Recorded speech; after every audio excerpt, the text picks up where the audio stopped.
So what's wrong with US imperialism? Why do various left sites focus on Western imperialism?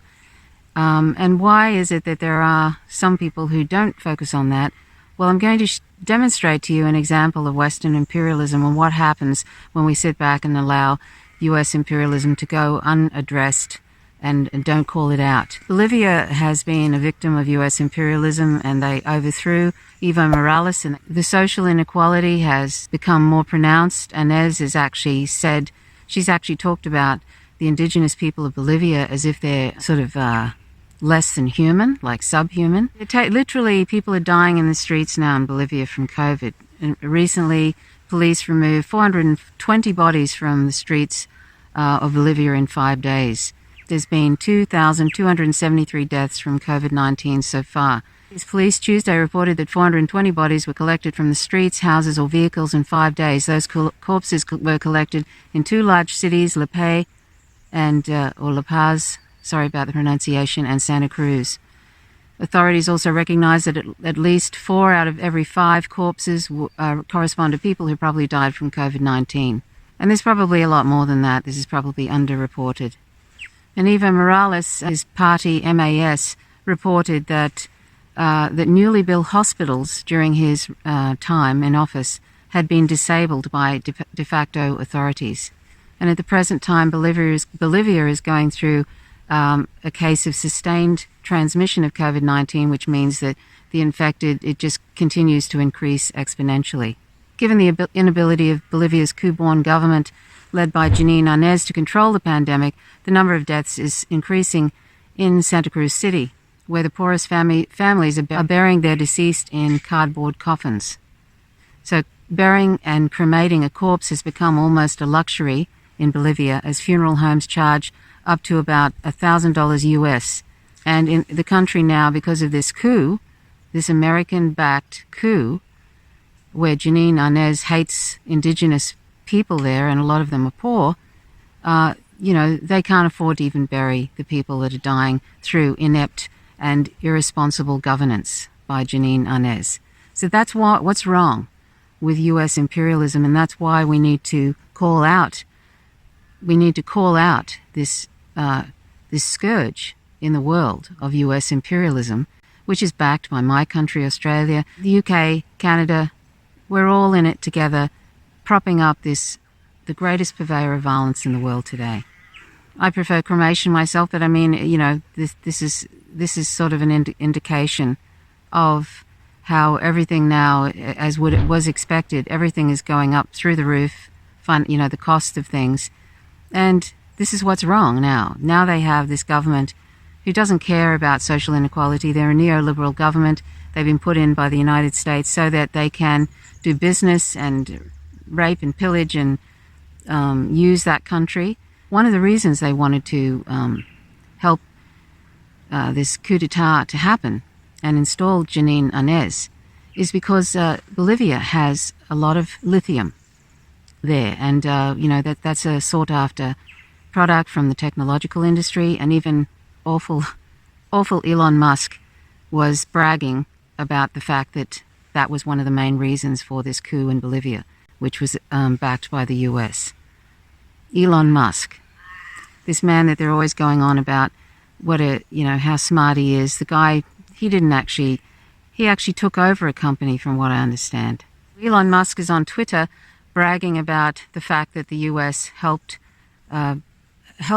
do this coup in Bolivia so that they could. One of the reasons was to get the lithium from Bolivia. The arrogance to actually even sort of admit this on Twitter. He said, quote, "We will coup whoever we want, deal with it," end quote, was Elon Musk's response to an accusation on Twitter that the US government organized a coup against President Evo Morales so that Musk could obtain Bolivia's lithium.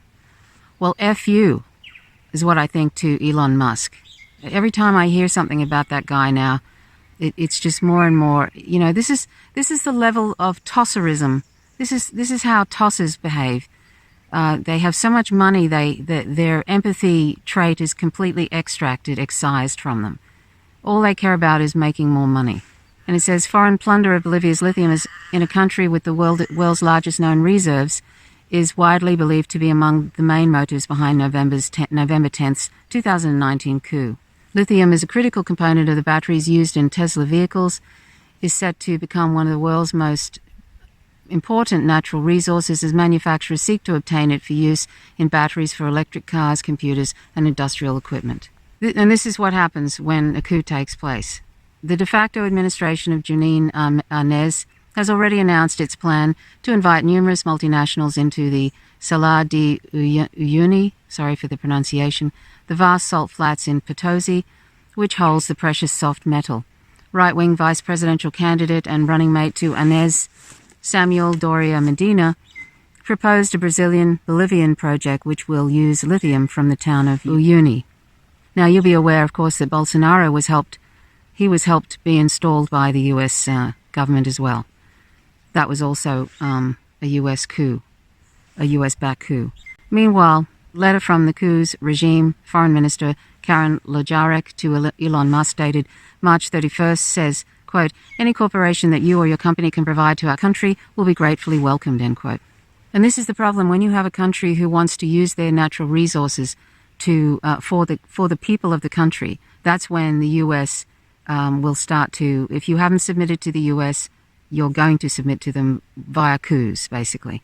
That's the intention of these coups, is any country that wants to enrich the people of the country and isn't open to pillaging by the U.S. and and people like Elon Musk, then you can expect a lot of trouble, and they won't relent until they have done. They keep. This is what they keep doing to Venezuela. They keep meddling and meddling and meddling. And you've probably seen numerous times now me post that meme with all the different countries the U.S. has overthrown their governments since 1945. There's at least 60 plus countries' governments have been overthrown since World War II. So Bolivia's former MAS government oversaw the production of batteries in its first electric car by the, and I can't pronounce the name of that state company, YLB, in partnership with a German company, ACISA. In the deal, the Bolivian state kept a majority control. With the agreement now scrapped along with countless other state projects and with elections now thrice delayed by the illegitimate de facto authorities, people of Uyuni and social movements around the country say they'll continue to oppose the ongoing privatization and are organizing against the return of looting of Bolivia's natural resources by ruthless and exploitative foreign capital. Now, speaking of rapacious systems, which is capitalism, disaster capitalism, and that's where the United States is with its own citizens. Basically, it's a failed state, the United States of America, the one that's always going on about how fantastic they are, American exceptionalism brimming over, etc. Ben Norton writes. Ben Norton is a journalist for the Grey Zone. I often speak about the Grey Zone. You can find out a lot about U.S. imperialism, particularly in relation to China at the moment. And Ben Norton writes about this graph I'm going to show you. This mind-blowing graph shows just how much the USA is a failed state and how capitalism has destroyed society. In many U.S. states, nearly 1/2 of renter households are on the verge of being evicted because they can't pay rent. This is the terminal stage of capitalism. It has utterly cannibalized society. And I'm going to read some more, but just check out the America, the Farewell Tour by Chris Hedges, and you'll see many stories like that, many stories about people struggling to deal with the disaster capitalism, basically. So Ben goes on to say, the U.S. government is totally barbaric, brutalizing its own people in every way. The U.S. government brutalizes its people by abandoning them to the coronavirus, leading to 150,000 deaths. The U.S. government brutalized its people by sicking heavily militarized police and even soldiers on protesters, giving heavy weapons and total impunity to fascist brown shirts who enjoy beating up anti-racists. The U.S. government brutalized its people by hanging them out to dry in the middle of the worst economic crisis since the Great Depression, which has caused millions of people to lose their jobs and could cause millions to now become homeless. Capitalism has no solutions to any of these massive problems other than, quote, let them starve, end quote, or at least, quote, let them eat cake, end quote. So I'll show you that graph with the facing evictions, but when you look at it, let's have a look at it. And by the way, I heard today, I don't know if this is completely correct, but apparently the DNC voted against Medicare for All, in a majority vote against Medicare for All. So there you go for that so-called that's supposed to be the alternative to Donald Trump, but it's just a big war party. It's totally fine with U.S. imperialism. And just recently, they refused a bill that came in from Sanders and Pocan, I think Pocan, and Ilhan Omar, backed by those three, which was to decrease the defense budget by 10%. 10%, and they were against that. Many Democrats voted against the reduction of the Pentagon war budget by 10%. So they're just one big war party, the Democratic Party and the Republican Party, the GOP together, just one big war party. Anyway, so when you look at this graph, basically between a third, in every state, a third to a half of people are facing eviction right now. There's a comment left by Ajama Baraka from the Black Agenda Report, a site which is really important and you should check it out, and also the Black Alliance for Peace. And Ajama Baraka said, the reactionary positions of the DNC demonstrates the real limitations of a politics in the Democratic Party that allows its leaders to pretend to be about something called racial justice while rejecting policies that would have a positive material impact on black workers and the poor. In other words, the Liberal Democrats, both black and white, can proclaim their fidelity to Black Lives Matter while ensuring that those lives matter only within the context of the neoliberal capitalist project. Thanks for watching. My name's Trish Roberts. You're watching Faint Signals from Vega. Please subscribe if you haven't already. Share if you like the content. Click the like button if you like the content. And also check out the end videos at the end of this video. So thanks for watching. Till next time. Bye for now.